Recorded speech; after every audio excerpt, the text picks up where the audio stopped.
নমস্কার সকলকে উৎপল শেডওয়ার্ড চ্যানেলে স্বাগত। আজকের ভিডিওতে আমরা ক্লাস 7 এর লেসন 13 রাস্কিন বন্ডের লেখা গোস্ট অন দ্য বারান্দা এই গল্পের ইউনিট 2 এর শেষে যে অ্যাক্টিভিটিগুলো আছে তার উত্তর নিয়ে ডিটেলসে আলোচনা করব। তাই তোমরা ভিডিওটা স্কিপ না করে অবশ্যই প্রথম থেকে শেষ পর্যন্ত দেখবে। আর যারা আজ আমার চ্যানেলটা প্রথম দেখছো বা চ্যানেলটা এখনও সাবস্ক্রাইব করোনি তারা অবশ্যই চ্যানেলটা সাবস্ক্রাইব করে পাশে থাকা বেল বাটনটা প্রেস করবে, যাতে পরের ভিডিওগুলো আপলোড করার সাথে সাথে তোমাদের কাছে নোটিফিকেশন পৌঁছে যায়। চলো শুরু করা যাক আজকের বিষয়। রাস্কিন বন্ডের লেখা গোস্ট অন দ্য বারান্দা এই গল্পের শেষে যে অ্যাক্টিভিটিগুলো আছে, অর্থাৎ ইউনিট 2 এর শেষে যে অ্যাক্টিভিটিগুলো আছে তার উত্তর নিয়ে ডিটেলস আলোচনা। দেখো 6 অ্যাক্টিভিটি কি বলা আছে, complete the following sentences with information from the text. পাঠ্যাংশ থেকে তথ্য নিয়ে শূন্যস্থানগুলো পূরণ করো। দেখো আমি তোমাদের সুবিধার জন্য উত্তরগুলো লিখে দিয়েছি, হয়তো একটু ছোটো করে লিখতে হয়েছে জায়গার অভাবে। দেখো A Anil's mother thought that seeing a snake, উত্তর হবে early in the morning is lucky. আবার বলছি উত্তরটা early in the morning is lucky. বিয়েটা দেখো Kamal and the author did not want to go to their room because, দেখো উত্তরটা দেখো খুবই ছোটো করে লিখতে হয়েছে, they were unwilling to leave the company on the veranda. আবার বলছি they were unwilling to leave the company on the veranda. সিটা দেখো when Anil's mother saw the boys racing about she, উত্তর হবে screamed and collapsed on a cot. আবার বলছি উত্তরটা screamed and collapsed on a cot. ডিএটা দেখো Kamal sang softly because he wanted to raise their spirit. আবার বলছি he wanted to raise their spirits. এরপর অ্যাক্টিভিটি 7-এ কি বলা আছে দেখো, অ্যান্সার দ্য ফলোয়িং কোশ্চেন্স, নিচের প্রশ্নগুলোর উত্তর দাও। প্রথমেরটা আছে why did Anil and Mulia appear pale and anxious, কেন অনিল এবং মুলিয়াকে বিবর্ণ এবং উদ্বিগ্ন লাগছিল। দেখো Anil and Mulia appeared pale and anxious, Anil এবং মুলিয়াকে বিবর্ণ এবং উদ্বিগ্ন লাগছিল বিকজ কারণ they were so frightened as a result of Anil's mother stories, তারা প্রচণ্ড ভয় পেয়ে গিয়েছিল অনিলের মায়ের গল্পের ফলে। আবার বলছি উত্তরটা Anil and Mulia appeared pale and anxious because they were so frightened as a result of Anil's mother stories. বিয়েটা দেখো what did Anil's mother think, অনিলের মা কি ভেবেছিল when she saw the room empty, যখন সে দেখেছিল রুমটা খালি।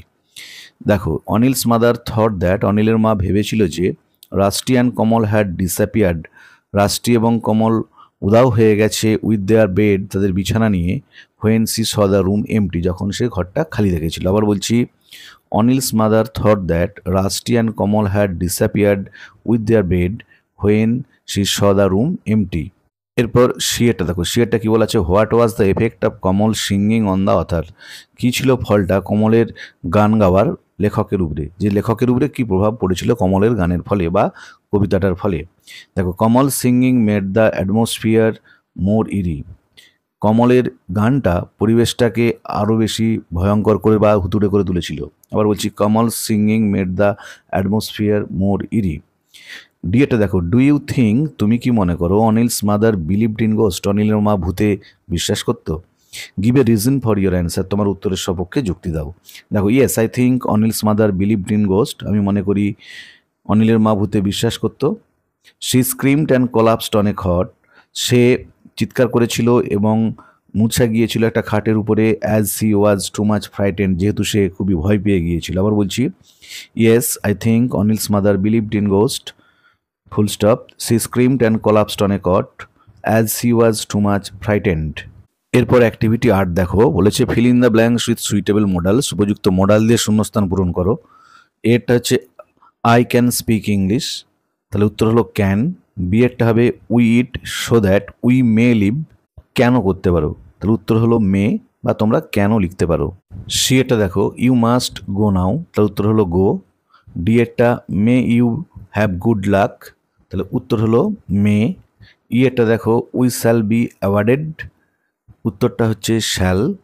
এফ এরটা হচ্ছে আই উইল নট সারেন্ডার, উত্তর হলো উইল। জি এরটা হবে you would be able to do it in time, উত্তর হচ্ছে উড। এইচ এরটা হচ্ছে we should help the poor, উত্তরটা হচ্ছে শুড। আই এরটা হচ্ছে I shall never tell lies, shall হলো উত্তর। যে এরটা হচ্ছে tomorrow we shall have a holiday, তাহলে এ এরটা হলো ক্যান, বি এরটাও হলো ক্যান, সি এরটা মাস্ট, ডি এরটা মে, ই এরটা শ্যাল, এফ এরটা উইল, জি এরটা উড, এইচ এরটা শুড, আই এরটা শ্যাল, জে এরটা শ্যাল। এরপর অ্যাক্টিভিটি 9 দেখো, অ্যাক্টিভিটি 9-এ কি বলা আছে, fill in the blanks with the correct tense of the verbs given in bracket. ব্যাকেটের মধ্যে যে ভার্বগুলো দেওয়া আছে তার উপযুক্ত টেন্স দিয়ে শূন্যস্থান পূরণ করতে হবে। দেখো উত্তরগুলো লিখে দিয়েছি। প্রথমেরটা আছে she ran so fast that I dash, ব্যাকেটের মধ্যে ক্যান আছে, নট ওভারটেক হার, উত্তর হবে কুড। তাহলে উত্তরটা হলো she ran so fast that I could not overtake her. বিয়েরটা আছে আই থট আই, ব্যাকেটে আছে শি ইউ ইয়েস্টারডে, এটা উত্তর হবে হ্যাড সিন। তাহলে উত্তরটা হলো I thought I had seen you yesterday. C এটা দেখো he helps his neighbours more than he, ব্যাকেটে আছে হেল্প হিজ ফ্যামিলি, এটা হবে হেল্পস। তাহলে উত্তরটা হলো he helps his neighbours more than he helps his family. D এটা দেখো when I saw her I, ব্যাকেটে আছে স্পিক টু হার, উত্তর হবে স্পোক। তাহলে when I saw her I spoke to her. ইয়েটা দেখো the more he learned, the more he dash, ব্যাকেটে আছে ওয়ান্ট টু লার্ন, উত্তর হবে ওয়ান্টেড। তাহলে the more he learned the more he wanted to learn. এফেক্টটা দেখো দেয়ার ওয়াজ এ রিউমার দ্যাট হি, ব্যাকেটে আছে ডাই ইন দ্য অ্যাক্সিডেন্ট, উত্তর হবে হ্যাড ডাইড। তাহলে there was a rumour that he had died in the accident.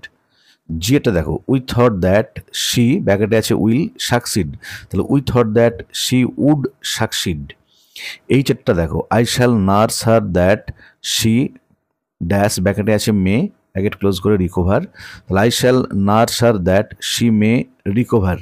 আরেকটা দেখো I left the place as soon as I dash, ব্যাকেটে আছে হিয়ার দ্য নিউজ, উত্তর হবে হ্যাড হার্ড। যেটা দেখো অনেস্টি, ব্যাকেটে আছে বি দ্য বেস্ট পলিসি, উত্তর হবে ইজ, তাহলে honesty is the best policy. এরপর অ্যাক্টিভিটি 10 দেখো অ্যাক্টিভিটি 10-এ কি বলা আছে fill in the blanks by choosing the correct verbs given in bracket. ব্যাকেটের মধ্যে যে ভার্বগুলো দেওয়া আছে সেখান থেকে বেছে নিয়ে সঠিকটা লেখো। দেখো অল দ্যাট গ্লিটার্স, ব্যাকেটে আছে ইজ আর নট গোল্ড, এটা হবে ইজ নট গোল্ড। বিয়েটা দেখো the great poet and novelist, ব্যাকেটে আছে ইজ আর ডেড, উত্তর হবে ইজ, তার উত্তরটা হলো the great poet and novelist is dead. এবার সিটা দেখো ইচ অফ দ্য বয়েজ, ব্যাকেটে আছে was were given a prize, উত্তর হবে ওয়াজ, তাহলে each of the boys was given a prize. D এটা দেখো Salim as well as his friend, ব্যাকেটে আছে ইজ আর অনেস্ট, উত্তর হবে ইজ, তাহলে Salim as well as his friend is honest. ইয়েটা হচ্ছে টাইম অ্যান্ড টাইড, ব্যাকেটে আছে ওয়েট আর ওয়েটস ফর নান, উত্তর হবে time and tide wait for none. এফে আছে নাইদার অফ দ্য গার্লস, ব্যাকেটে আছে হ্যাজ এবং হ্যাভ ব্রট হার বুক, উত্তর হবে হ্যাজ, তাহলে neither of the girls has brought her book. G এটা দেখো নান বাট দ্য ব্রেভ, ব্যাকেটে আছে ডিজার্ভ আর ডিজার্ভস দ্য ফেয়ার, উত্তর হবে none but the brave deserves S যোগ হবে দ্য ফেয়ার। এই যেটা দেখো 3/4 অফ দ্য মিল, ব্যাকেটে আছে ওয়াজ ওয়ার ইটেন, উত্তর হবে ওয়াজ, তাহলে 3/4 of the meal was eaten. আরেকটা দেখো আইদার ইউ অর হি, ব্যাকেটে আছে হ্যাজ হ্যাভ ডান ইট, উত্তর হবে হ্যাজ, তাহলে either you or he has done it. যেটা দেখো স্লো অ্যান্ড স্টেডি, ব্যাকেটে আছে উইন আর উইন্স দ্য রেস, হবে উত্তর উইন্স, তাহলে slow and steady wins the race. এরপর অ্যাক্টিভিটি 11 দেখো কি বলেছে fill in the gaps in the following table with appropriate form of adjective. যে অ্যাডজেক্টিভের উপযুক্ত ফর্ম দিয়ে শূন্যস্থানগুলো পূরণ করতে বলেছে, মানে পজিটিভটা দেওয়া থাকলে কম্পারেটিভ সুপারলেটিভ লিখতে হবে, যদি কম্পারেটিভ দেওয়া থাকে তখন আমাদেরকে পজিটিভ সুপারলেটিভ লিখতে হবে, আবার একইভাবে যদি সুপারলেটিভটা দেওয়া থাকে আমাদেরকে পজিটিভ কম্পারেটিভটা লিখতে হবে। দেখো আমি লিখে দিয়েছি গুড বেটার বেস্ট হবে, তারপর একটা ডার্কার দিয়ে আছে, এটা পজিটিভ হবে ডার্ক, সুপারলেটিভ হবে ডার্কেস্ট। তারপর একটা সুপারলেটিভ দিয়ে আছে মাইল্ডেস্ট, এটা পজিটিভ হবে মাইল্ড, কম্পারেটিভ হবে মাইল্ডার, আর সুপারলেটিভ দিয়ে আছে মাইল্ডেস্ট। তারপরে দেখো আবার পজিটিভটা দিয়ে আছে ওয়াইজ, এটা কম্পারেটিভ হবে ওয়াইজার, সুপারলেটিভ হবে ওয়াইজেস্ট। তারপরটা দেখো আবার কম্পারেটিভ দিয়ে আছে হার্ডার, এটা পজিটিভ হবে হার্ড আর সুপারলেটিভ হবে হার্ডেস্ট। তারপরে দেখো পজিটিভ দিয়ে আছে সফট, এটা কম্পারেটিভ হবে সফটার আর সুপারলেটিভ হবে সফটেস্ট। তারপরে দেখো পজিটিভ দিয়ে আছে হাই, এটা কম্পারেটিভ হবে হায়ার, সুপারলেটিভ হবে হাইয়েস্ট। তারপরে দেখো কম্পারেটিভ দিয়ে আছে ব্রাইটার, এটা পজিটিভ হবে ব্রাইট আর সুপারলেটিভ হবে ব্রাইটেস্ট। তারপরে দেখো সুপারলেটিভ দিয়ে আছে লিস্ট, এটা পজিটিভ হবে লিটিল, কম্পারেটিভ হবে লেস আর সুপারলেটিভটা লিস্ট দেওয়াই আছে। তারপরে দেখো পজিটিভ দেওয়া আছে বিউটিফুল, এটা কম্পারেটিভ হবে মোর বিউটিফুল, সুপারলেটিভ হবে মোস্ট বিউটিফুল। তারপরে দেখো সুপারলেটিভ দিয়ে আছে ওর্স্ট, এটা পজিটিভ হবে ব্যাড, কম্পারেটিভ হবে ওর্স আর সুপারলেটিভ হচ্ছে ওর্স্ট। তারপরে দেখো কম্পারেটিভটা দিয়ে আছে মোর ইন্টেলিজেন্ট, এটা পজিটিভ হবে ইন্টেলিজেন্ট আর সুপারলেটিভ হবে মোস্ট ইন্টেলিজেন্ট। তারপরে দেখো পজিটিভটা দিয়ে আছে সিরিয়াস, এটা কম্পারেটিভ হবে মোর সিরিয়াস আর সুপারলেটিভ হবে মোস্ট সিরিয়াস। তারপরে দেখো সুপারলেটিভ দিয়ে আছে সুইফটেস্ট, এটা পজিটিভ হবে সুইফট আর কম্পারেটিভ হবে সুইফটার। এরপর অ্যাক্টিভিটি 12 দেখো, অ্যাক্টিভিটি 12-এ কি বলা আছে, pick out the adjective from the following sentences, খুঁজে বের করো অ্যাডজেক্টিভগুলো নিচের বাক্যগুলো থেকে অ্যান্ড রাইট দেয়ার ডিগ্রি, তাদের ডিগ্রিগুলো লেখো। দেখো এখানেতে আমি উত্তরগুলো দাগ দিয়ে দিয়েছি এবং লিখে দিয়েছি। প্রথমেরটা হচ্ছে which is the best book, বেস্টটা হচ্ছে সুপারলেটিভ ডিগ্রিতে আছে। বিয়েরটায় দেখো December is colder than other months, comparative ডিগ্রিতে আছে। সি এরটা হচ্ছে he is my eldest brother, এখানে এল্ডেস্টটা সুপারলেটিভ ডিগ্রিতে আছে। ডি এটা দেখো nothing moves as fast as light, এখানে ফার্স্টটা পজিটিভ ডিগ্রিতে আছে। ইয়েটা দেখো success is sweeter than failure, সুইটারটা কম্পারেটিভে আছে। তাহলে প্রথমে বেস্ট সুপারলেটিভ, বিয়েরটাতে কোল্ডার কম্পারেটিভ, সি এটাতে এল্ডেস্ট সুপারলেটিভ, ডি এটাতে ফার্স্ট পজিটিভ, ইয়েটাতে সুইটার কম্পারেটিভ। অ্যাক্টিভিটি 13 এবং 14-এ রাইটিং আছে, আমি রাইটিংয়ের উপর আলাদা করে ভিডিও আপলোড করব। তাহলে আজকের ভিডিওতে আমরা ক্লাস 7-এর লেসন 13 রাস্কিন বন্ডের লেখা গোস্ট অন দ্য বারান্দা এই গল্পের দ্বিতীয় ইউনিটের শেষে যে অ্যাক্টিভিটিগুলো ছিল তার উত্তর নিয়ে ডিটেলস আলোচনা করলাম। ভিডিওটা ভালো লাগলে তোমরা অবশ্যই লাইক শেয়ার ও কমেন্ট করে জানিও। আর যারা চ্যানেলটা প্রথম দেখছো বা এখনও সাবস্ক্রাইব করোনি তারা অবশ্যই চ্যানেলটা সাবস্ক্রাইব করে পাশে থাকা বেল বাটনটা প্রেস করবে, যাতে পরের ভিডিওগুলো আপলোড করার সাথে সাথে তোমাদের কাছে নোটিফিকেশান পৌঁছে যায়। আর আমি অলরেডি গোস্ট অন দ্য বারান্দা সহ ক্লাস 7-এর প্রত্যেকটি টেক্সটের প্রতি লাইনের বাংলা অনুবাদ, বিশ্লেষণ, প্রত্যেকটি অ্যাক্টিভিটির উত্তর নিয়ে ডিটেলস আলোচনা করে ভিডিও আপলোড করেছি। তার লিঙ্ক আমি ডেসক্রিপশন বক্সে দিয়ে দিয়েছি, তোমরা দেখে নিও। এছাড়াও তোমাদের প্রয়োজনীয় grammar, narration change, voice change, degree change, article, প্রিপোজিশনের ব্যবহার এসব নিয়েও ডিটেলস আলোচনা করে ভিডিও আপলোড করেছি। তার লিঙ্কও ডেসক্রিপশন বক্সে দেওয়া আছে, তোমরা অবশ্যই তোমাদের সময় মতো দেখে নিও। ভালো থেকো সকলে, ধন্যবাদ।